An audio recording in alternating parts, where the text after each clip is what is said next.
ಶ್ರೀಗುರುಭ್ಯೋ ನಮಃ.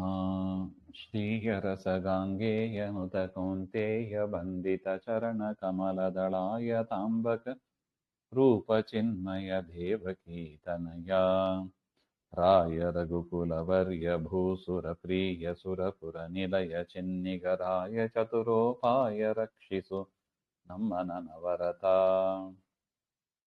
ಸುಮನಸರ ವೈರದಲ್ಲಿ ಕೆಲವರು ಕುಮತಿಗಳು ತಪದಿಂದ ಭರ್ಗನ ಕಮಲಜನ ಪದಯುಗವ ಮೆಚ್ಚಿಸಿ ವರವ ಪಡೆದಿಹರು.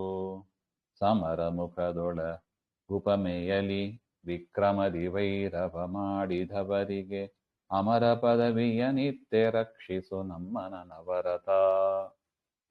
ಪರಮಾತ್ಮನ ಕರುಣೆ ಎಷ್ಟಿದೆ ಎಂಬ ಅದನ್ನು ತೋರಿಸ್ತಾರೆ ನೋಡಿ. ವೈರ ಮಾಡಿದವರು ಕೂಡ ಅಮರ ಪದವಿ ಅಂದ್ರೆ ದೇವ ಪದವಿಯನ್ನ ದೇವರು ಕೊಡ್ತಾನೆ ಹಾಗೆ ಅಂತ. ಸಾಮಾನ್ಯ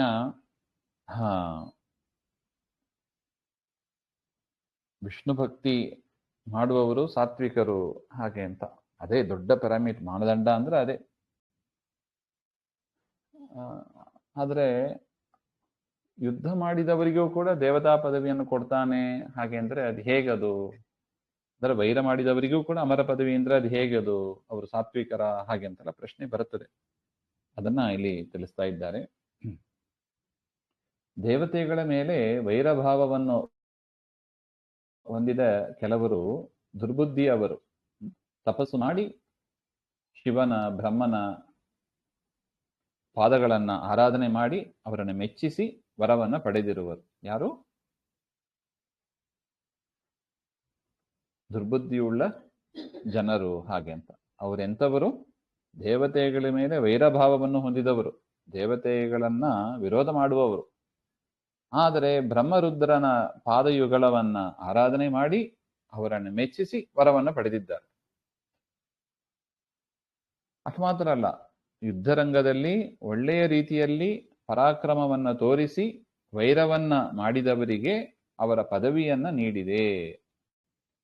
ಅವರು ಯುದ್ಧ ಮಾಡ್ತಾರೆ, ದೇವತೆಗಳ ಜೊತೆಗೆ ಪರಮಾತ್ಮನ ಜೊತೆಗೂ ಬೇಕಾದ್ರೆ ಯುದ್ಧ ಮಾಡ್ತಾರೆ. ಮಾಡಿ ತಮ್ಮ ಪರಾಕ್ರಮವನ್ನ ತೋರಿಸಿ ವೈರವನ್ನ ಆ ರೀತಿಯಾಗಿ ವೈರವನ್ನ ಮಾಡಿದವರಿಗೂ ಕೂಡ ಪರಮಾತ್ಮ ಅವರಿಗೆ ಯೋಗ್ಯವಾದ ಪದವಿಯನ್ನ ಕೊಟ್ಟು ಅವರನ್ನ ಸಂರಕ್ಷಣೆ ಮಾಡಿದೆ ಅಂತ. ಶ್ರೀಹರಿ ನಮ್ಮನ್ನ ಸದಾ ರಕ್ಷಿಸು ನಮ್ಮ ನನವರತ ಹಾಗೆ ಅಂತ ಪ್ರಾರ್ಥನೆ. ಅಂದ್ರೆ ಹಿಂದಿನ ಪದ್ಯದಲ್ಲಿ ಏನ್ ಬಂತು ಅದನ್ನ ಇಲ್ಲಿ ಸಮರ್ಥನೆ ಮಾಡ್ತಾ ಇದ್ದಾರೆ. ಬ್ರಹ್ಮರುದ್ರಾದಿ ದೇವತೆಗಳ ಹತ್ರ ವರವನ್ನು ಪಡೀತಾರೆ ಅಂತ ಹಿಂದಿನ ಶ್ಲೋಕದಲ್ಲಿ ಬಂದಿತ್ತು. ಅದನ್ನ ಇಲ್ಲಿ ನಿರೂಪಣೆ ಮಾಡ್ತಾ ಇದ್ದಾರೆ. ದೇವತೆಗಳ ಮೇಲೆ ವೈರವನ್ನ ಸಾಧಿಸಲೆಂದು ದುರ್ಬುದ್ಧಿಯುಳ್ಳ ಕೆಲವು ಜನರು ಶಿವ ಹಾಗೂ ಬ್ರಹ್ಮರನ್ನ ಆರಾಧನೆ ಮಾಡಿ ವರವನ್ನು ಪಡೆಯುತ್ತಾರೆ.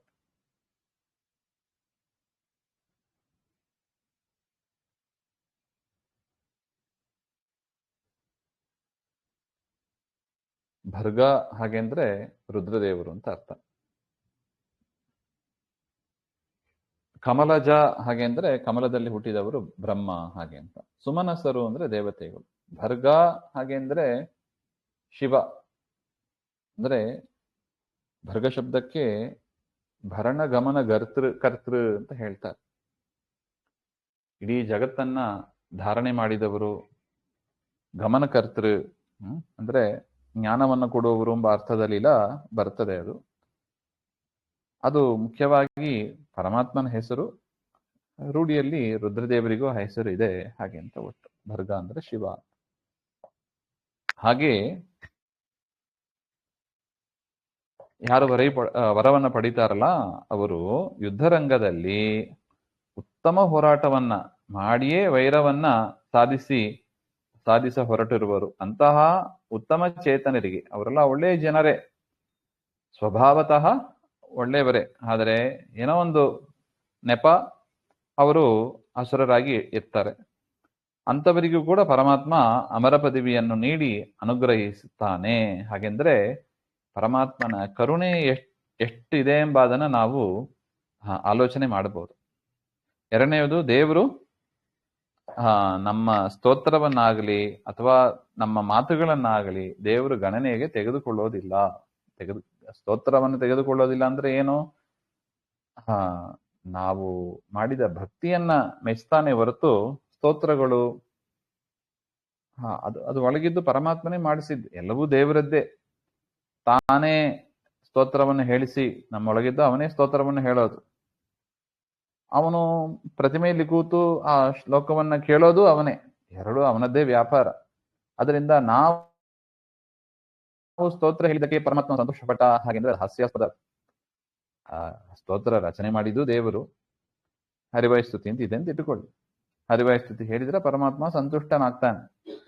ಹರಿವಾಯುಸ್ತುತಿ ರಚನೆ ಮಾಡಿದ್ದು ತ್ರಿವಿಕ್ರಮ ಪಂಡಿತರ ಒಳಗಿದ್ದು ಅವನೇ ಮಾಡಿದ್ದು, ನಮ್ಮ ಒಳಗಿದ್ದು ಹೇಳಿಸಿದ್ದು ಅವನೇ, ಪ್ರತಿಮೆಯ ಒಳಗಿದ್ದು ಕೇಳಿಸ್ಕೊಂಡದ್ದು ಅವನೇ, ಎಲ್ಲವೂ ಅವನೇ ಮಾಡಿದ ಅಂತಾದ ಮೇಲೆ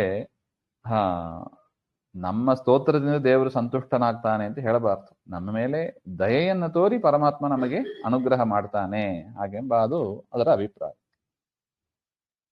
ಅದೇ ರೀತಿಯಾಗಿ ವೈರವನ್ನ ಮಾಡೋದು, ಬೈಯೋದು,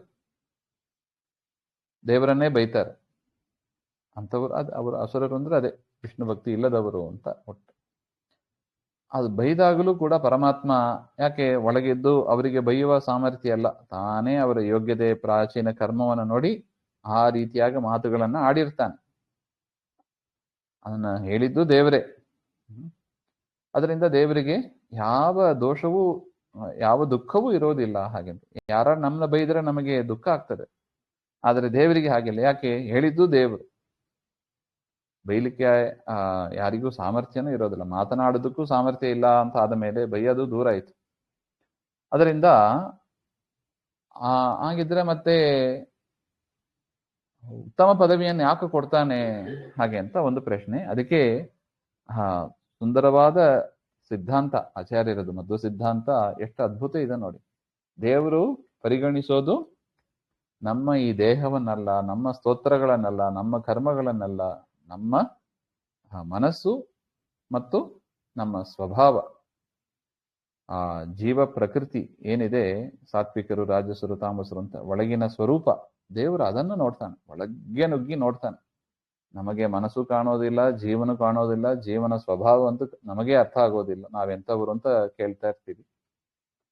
ಅದರಿಂದ ದೇವರಿಗೆ ಹಾಗಿಲ್ಲ. ಎಲ್ಲ ಕಡೆ ಇರುವವನು, ಸರ್ವವ್ಯಾಪಿ ಅವನು. ಅವನ ನಮ್ಮ ಸ್ವರೂಪವೂ ಗೊತ್ತು. ಆ ಸ್ವರೂಪವನ್ನು ನೋಡಿ ದೇವರು ಅನುಗ್ರಹವನ್ನ ಮಾಡ್ತಾನೆ ಹಾಗೆಂತ.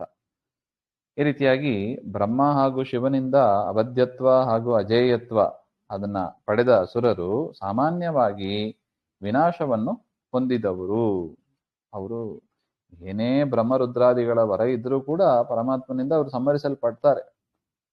ಆದರೆ ಅಂತಹವರಲ್ಲಿ ಕೆಲವರು ಮಾತ್ರ ನ್ಯಾಯಬದ್ಧ ರೀತಿಯಲ್ಲೇ ಯುದ್ಧಕ್ಕೆ ಬಂದಿರ್ತಾರೆ. ನ್ಯಾಯಬದ್ಧವಾಗಿ ಅಂದ್ರೆ ಧರ್ಮವನ್ನು ಮೀರದೆ ಅವರು ಯುದ್ಧವನ್ನು ಮಾಡ್ತಾರೆ.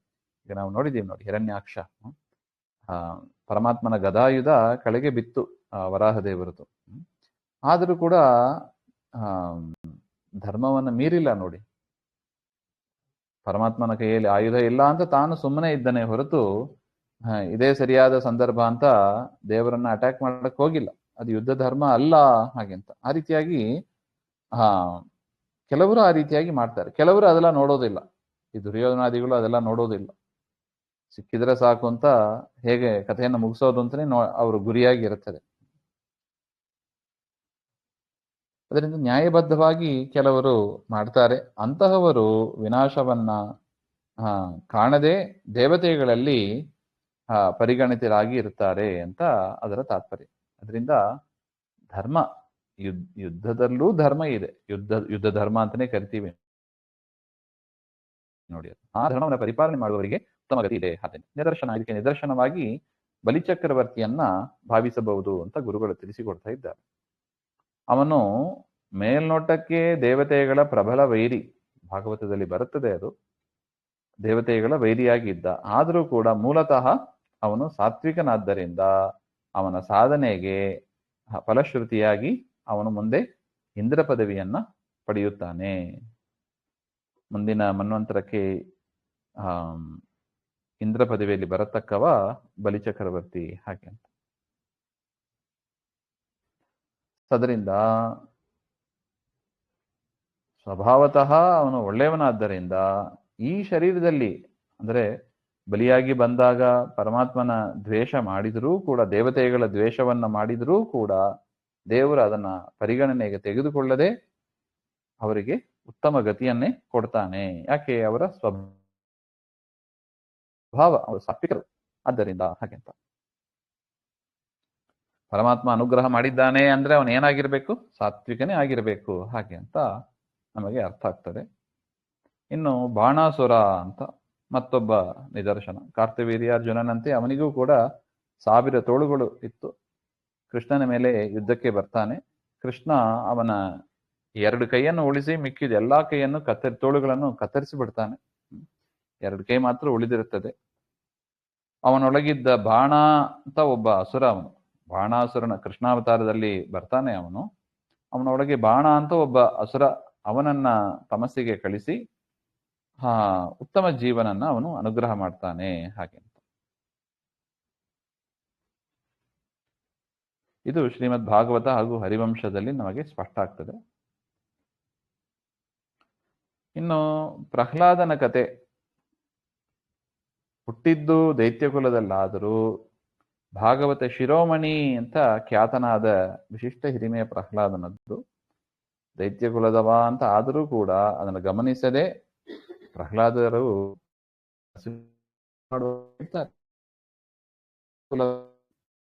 ಕುಲಾನ್ಯವಾಗಿ ಮಾತ್ರ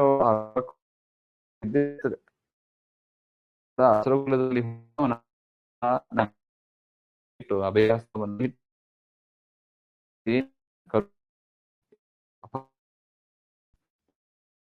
ಮಾಡ್ತಾರೆ.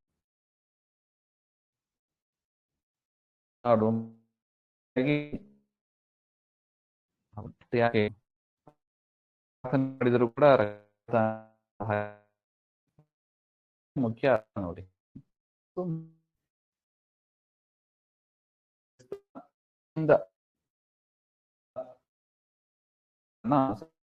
ತಾನೆ